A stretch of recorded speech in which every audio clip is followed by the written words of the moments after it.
don't give up, because the next little turn could have been exactly what you've been waiting for. And then we've learned this, and not the hard way, because we just keep going and going. Don't let the realness of life get in the way of the dreams that you have. You have to push through. Take some time when it gets rough. Look for help. But keep going. Hello, everybody, and welcome to Chat with Charli. We are very excited to have not just one, but two guests on the show. So thank you so much, Tonya and Yvonne, for being here with us today. Hello, it's Charli, your go-to for mastering the art of public speaking and career advancement.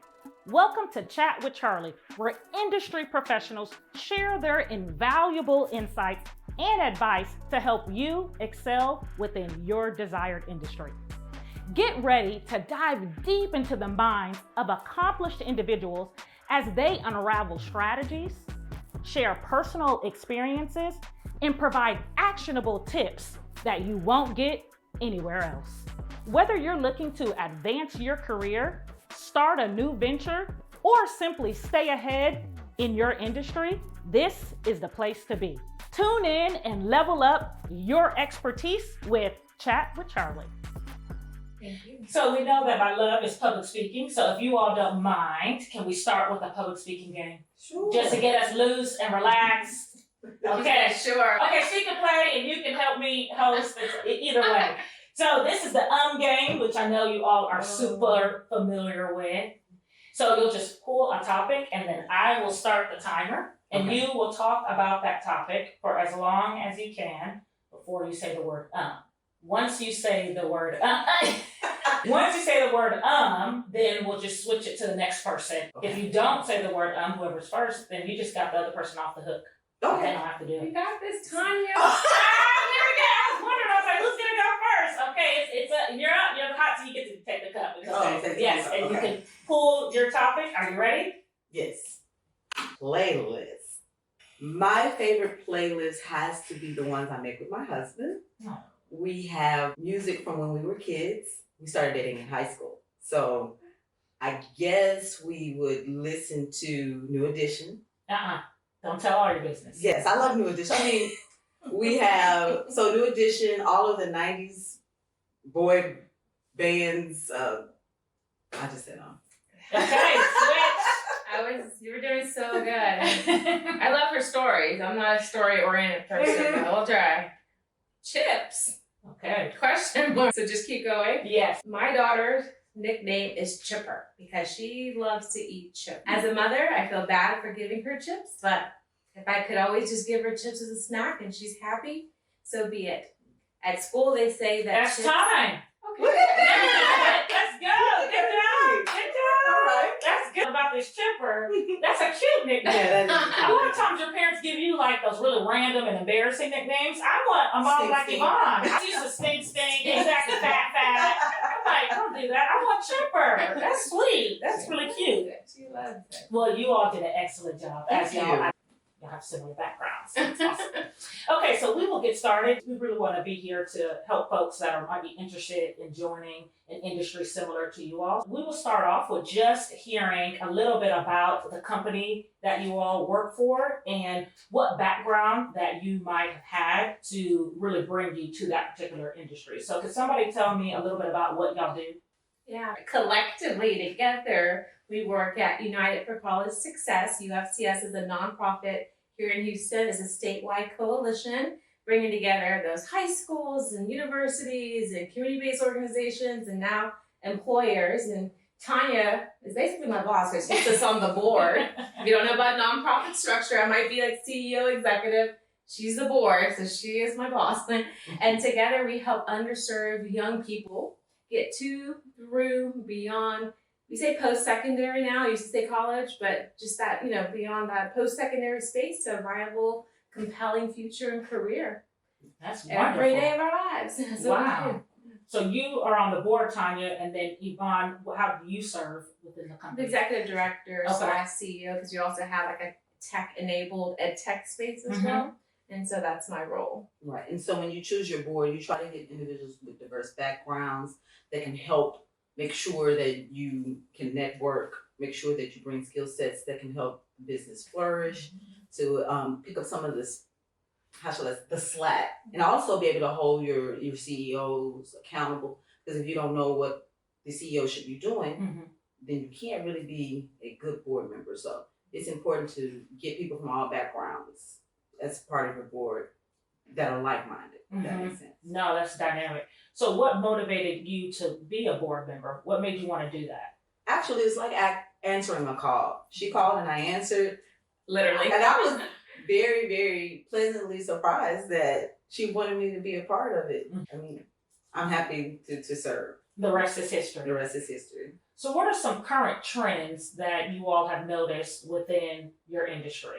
Oh gosh, there's so many current trends within our industry. And just so I guess understanding the context in that we work in, is like those gaps between high school and post-secondary, then that whole stop out, drop out, persistence phase, and then when they get that wonderful credential, that employer space. So there's lots of new trends. Number one is, the biggest one is the sense of belonging, right? As a trend, it shouldn't be a trend, but this is what we're lacking. We do the DEI work a lot, but we're missing that belonging piece. And we try to do that within that high school, that post-secondary. Like, you do belong here. Both of us kind of had like imposter syndrome. Still have it a little bit, but walking through college, I felt like I had a red dot, an arrow pointing at me, like, look at that dumb, she doesn't belong here, right? And I didn't have that nurturing space to do that. And so we make sure that that's part of the work that we do.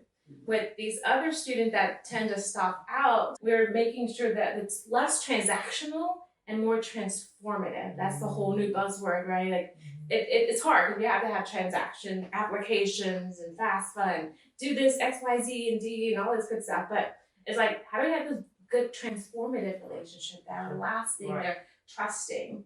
And then on the last part with the credential, now you did all this good work, now I have this credential, we don't want to be underemployed or out of it, unemployed. And so how do we build social capital?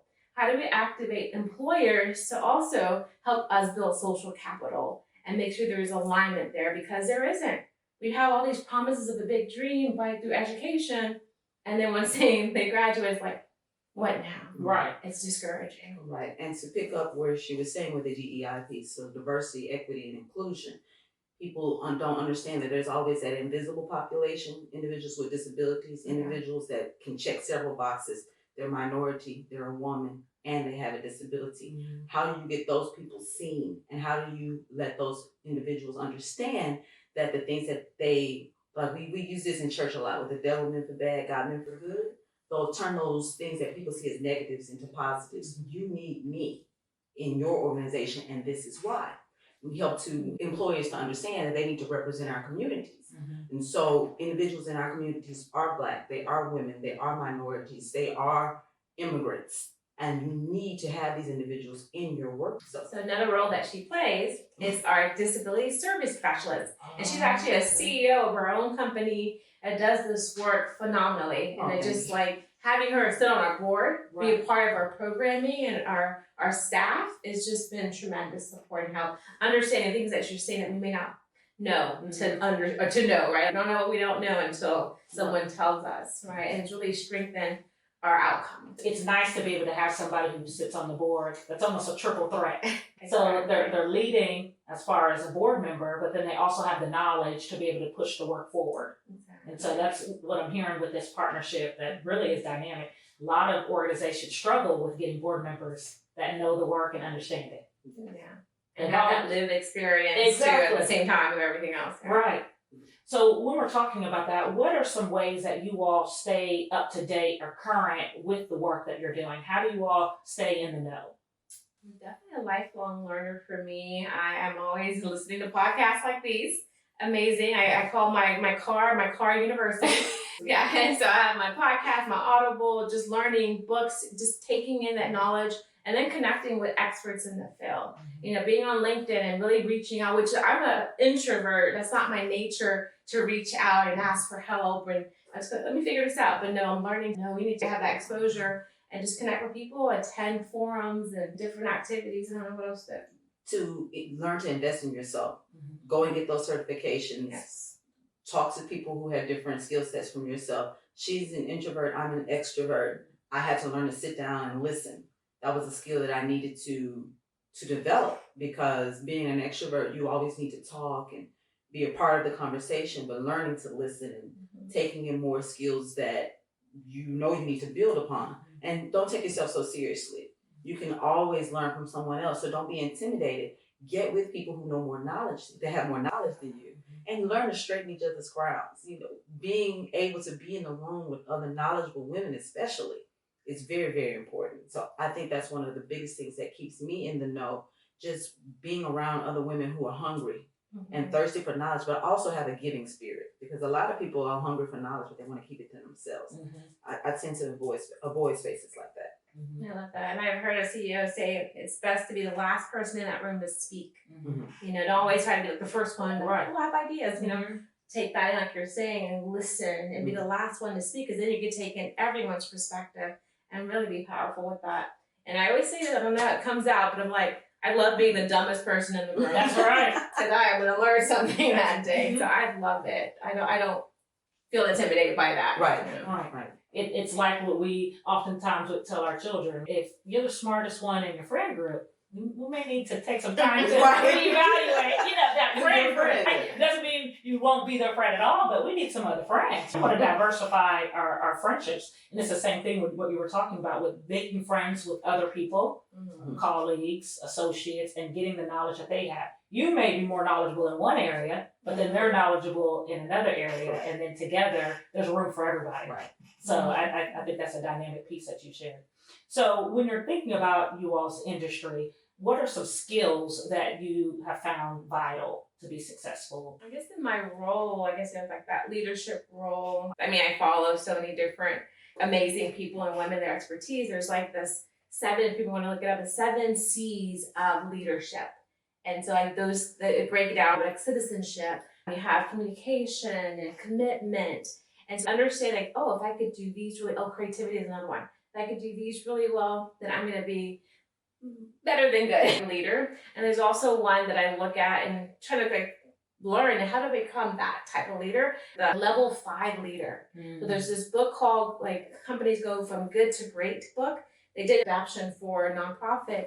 And he was like, there's level 5 leader. There's a bunch of skills you need to have. And these are some of the common skills, but the number 5 skill is going to be you're a very humble person and you have will and grit. And having humility and having that grit means that you care more about the organization's well-being than your own. And so some of these things you can't teach people. But I did put down some things that some skill sets, if you want to go and study how to do it, things and she's going to be yes, fundraising expertise. Yes. That keeps us up at night. We are sweating bullets every day because as a nonprofit, the money comes through fundraising, right? And learning the different types of ways to diversify that funding is important. Team management is a big skill because the people that work for you don't like you. They're going to leave. And the people are the company, it's the organization, right? And so you really have to nurture their sense of belonging and build culture. I don't think she'll stick around if she didn't like the team. That's true. Because board members don't get paid. And people the board, they do it because they love it and they have this passion. But you have to be able to develop that and nurture that. Strategic planning, financial management, governance, board relations, conflict resolutions. Those are some of the main skill sets that you may not have it when you start, but you need to develop it. And just really hone in your own strengths at first. What is my strength is people. Everything else I had to learn. And that's I want to pick up from where you left off about that strength. Knowing who you are, because you need to get around people and surround yourself with people that pick up what you don't know. So if my talent is communication, without my communication skills, without having an open heart, people don't want to open their pocketbooks. So that was my talent, that's my strength. So I had to get with someone who helped me with the numbers, who would help me with strategic marketing, things of that nature. So when you are trying to work with a company and build a company, don't, count yourself out. Build on your talents, know your talents and stand firm in it, but also know your weaknesses and put people in place to help you with those areas. It's okay. You don't have to be able to do everything. You need to do a little bit of everything, but not everything perfectly, if that makes sense. And where you lack, find someone who can pick up the slack. Right.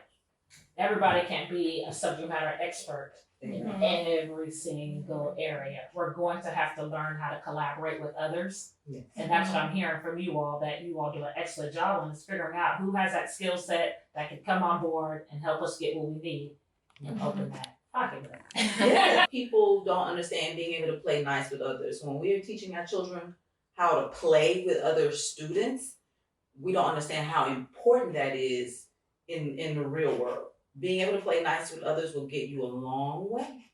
So we have to make sure that when we become adults, we keep that same mindset. What are some challenges that you all have faced in this work? Yeah, and so Convincing people to open their pockets. the money, yeah. I mean, we've been around for a long time, like 10 years since 2012. Congratulations. But thank you. But we were under a fiscal sponsor. That's very different structure where you could just go and do the work and have fun. You don't have to raise money. But then part of one of the stipulations of our funder was that we had to become our own 501c3. And with that comes funding. That comes money. And one way that you can raise money is really leverage the people that you know and make sure that they can give you some contract jobs and do some different diverse ways, not just funding. And so that's really important to like really play nice with others because you're gonna be asking them for money. And so it was really hard. And that's where we are now. It's just fundraising and smiling really big and really meaning it and being authentic, And so that way they see that we're not a new nonprofit. Mhm. We have the expertise, right? But we can prove it. The proof is in the pudding because we really pull results, right? And that's something like showing like with the data that we have, that look at the data, look at the outcome. The data equates to look at the young people that we are getting them in credentialed and getting them into great employment, right? Look at that, and that's where you can find value in who we are and trust us and fund us. It's so hard. I like it, and the smiles are working for me. My pocketbook is a little dry, but if I had it, I would give it because I definitely hear the work that you all are doing, and I can tell y'all are passionate about it, and that makes people really want to engage as well. When you're talking to people who you can tell are real servant leaders, y'all are doing this not for yourselves, but for the kids. Mm-hmm. So in that regard, have there been other adversities that you have to face within the industry? I mean, we are women. Mainly our board consists of majority of women, and we're women of color. And if you look at the numbers and the statistics, less than 5% of nonprofit leaders who are of color are actually getting the funding, being a part of that conversation. And it's proving that, hey, we're just as capable and just as able as everyone else to do this work. It has been very challenging. Of course, on the program side of the work, we deal a lot with opportunity youth. These are young people that have been disconnected from education and from their career, and they don't trust us. They don't want to talk to us. They're like, I'm not answering your phone call, And so we try to text message them. It's like, I was gonna wear my shirt today that said, I'm a real person. They're like, are you real? Are you automated? So just that outreach piece has been very, very difficult for us. Just to let them know, like, we're real people. We mean what we say. They've been so disappointed by the system. Folks have told them like, yeah, we'll help you, promise you like, silver and gold, and then they just kind of disappear. So they don't trust who we are and the things that we're saying either. Mm-hmm. And so just like warming, it has taken us 8 months to warm up and get the young people to actually answer our texts and our emails.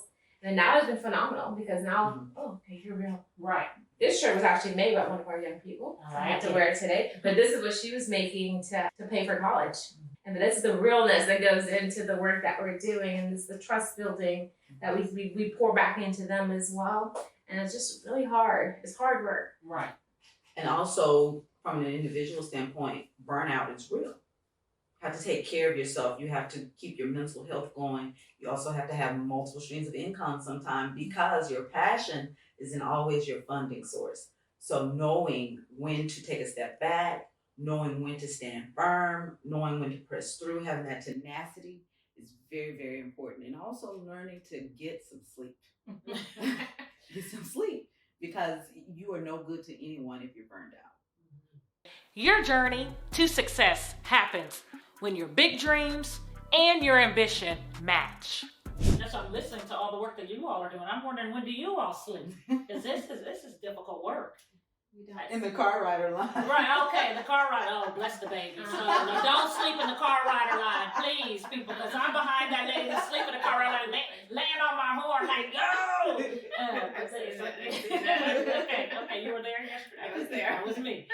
But that's okay. Now I feel guilty. There's some mom who needed that time to sleep. Thanks a lot, Tonya. I feel guilty about laying on my horn. So were there any role models or anybody that you all look to help you all achieve in this industry? Well, each other. We really lay heavily on each other. When it comes to having a good network, knowing the women in this community that can stand behind you and rally together and push you forward. So like she said, we're partners in this nonprofit industry, but also helping us keep our other companies going, because none of us do just one thing. So just pulling on each other is very, very important. I think of like amazing women that have always been there for me in my time of need. That moment was that, whether they say like your need meets the right moment, Right. the right time, Mm-hmm. people coming in and out of your life. And I know a couple of women that have done that. They just showed up like, hey, what do you need? And they helped me get a seat at that table. Right. Right? Because that seat is not always open. And so you need women. Now I have another shirt. Like, all these shirts. I didn't realize I had t-shirts, right? I like it. These shirts. This shirt, it says empowered women empower women. Mm-hmm. And so like we have to have that mindset. I know that as women of color, we had to fight for it. We had to struggle, and when we get to the table, we don't want to lose it. And we're scared to let others come in at that table, but we have to. We have to stand up. And I had some women, one funder's like, you know what, July is my open date, come apply. Another, she's a statewide leader, she's like, you know what, we're gonna give you some contracts and funding. You may not really need it, but I know you need it, and they brought me at that table, and it just felt comforting. I felt like I belonged in this space, and it's really important. And then my mom, my mother, she's just always been there for me, and just to have her like my best friend encouraging me, because you need that. You need that. You need friends like this. You need those, especially women. Of course, there's men. There's amazing men out there too that have lifted us, but this is really important. Yep, and join those other organizations. The Divine Nine, it's so great to be a part of organizations like that, because they allow you to participate in projects and get on committees that allow you to build skills that you would otherwise shy away from if you didn't have that support system. And coming together collectively to join organizations that lead to other organizations that lead to other organizations are participating in group work like that. And like she said, my parents, awesome experience watching them when I was young lead committees and work in the community and get in the fight to make sure that kids have an opportunity that were coming behind us to do some of the things as well that I was privileged to be able to be a part of. So I remember there's another kid at my table this weekend, another kid at my table this weekend, all these kids coming in that I didn't know because of my mom just helping people in the community, and my dad and all the organizations he was a part of. And he was the one who introduced me to the Divine Nine. So like you said, men too, because I wanted to be a member of Alpha Kappa Alpha sorority because my dad is a member of Alpha Phi Alpha fraternity. So he introduced me to that. That's wonderful. And also, we hear it a lot, Yvonne, about the distrust or sometimes the competition that women of color have. And then there's this other side that isn't advertised as well, which is the unity that we have in the way that we will support one another, but we don't necessarily advertise that. And so it's nice for people to have platforms like this one where you're seeing that I called them and you all said yes automatically. People don't always get to see the behind the scenes piece. They just see this one side of representation, but there are so many more of us that are willing and able if you give us the opportunity to support it. Right. Sometimes we struggle with just asking for help. Yes. Exactly. Sometimes we struggle with me saying, Yvonne, can y'all please come on my podcast? I'm trying this out, and being willing to say, yes, I'm gonna help a sister out, right? She's trying to do something that's going to really benefit the community. What is it going to hurt? So we can't, because I struggle with that oftentimes, is just asking, just opening my mouth and asking for help. And so I'm very excited that people are getting this visual image of what it's all about. And it's us coming together working together to try to move the work forward. Because we're always taught we have to be strong. You have to be strong. You have to put on that brave face. But the truth is, it's the vulnerability that allows people to want to come in and help you. I mean, if you're strong and you don't need help, why would anyone ever give it to you, if that makes sense? So learning when to show that vulnerability and asking for discernment of spirits. When a person, I just heard someone talk the politics of vulnerability. Yes. Right. Knowing when to be vulnerable. Yes. And as leaders, we have to show that we're vulnerable in front of our teams. They can be vulnerable in front of us, but like, when do you do it and when do you not do it? Right. Who do you do it with? Who do you not do it with? It's just learning to do it because that's another trend. It's a powerful tool. I think Brene Brown was talking about vulnerability a lot, and it's just a powerful tool to connect, right? And I'm just always vulnerable now. But it brings, it makes that genuine, authentic connection that just, maybe not in an interview. Okay, right. Pro tip number 1. Should bring our pro tips. Don't show it too much on the new interview because you don't know who that interviewer is, you know. But otherwise, as a leader, show it. Right. It goes back to that level 5 leader. They're vulnerable. They show that. So as we kind of switch gears and come to a close, because I think we could sit here and talk all day. I really enjoy you two. But if you could do it all over again to get you all to where you are today, is there anything that you all would do differently? Is there something that sticks out that you're like, man, if I could get a redo, this is what I would do? in my case, my heart fights against my intellect.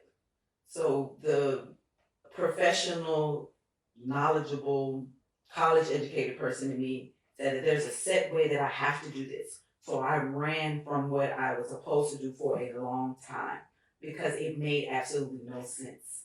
To do what I wanted to do made no sense. What? To get off this track to be an administrator in education when you know these are the steps you can take to start a business? Oh, that's crazy. And then I had burned out and had to stop. And I was like, if I had done it, if I had just listened from the beginning, I would have been so much further along. But everything happens when it's supposed to happen. So I guess I had to learn that lesson because there's no turning back now. What about you? I guess very focused would be to network more and not to be scared to ask. We talked about asking. I was always afraid to ask, especially for funding and money, but not being scared early on.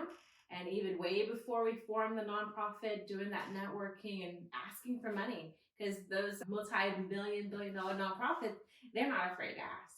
You know, they go directly, it doesn't hurt. A no is a no, but it doesn't hurt. They say you have to go through like 100 no's before you get a yes anyway.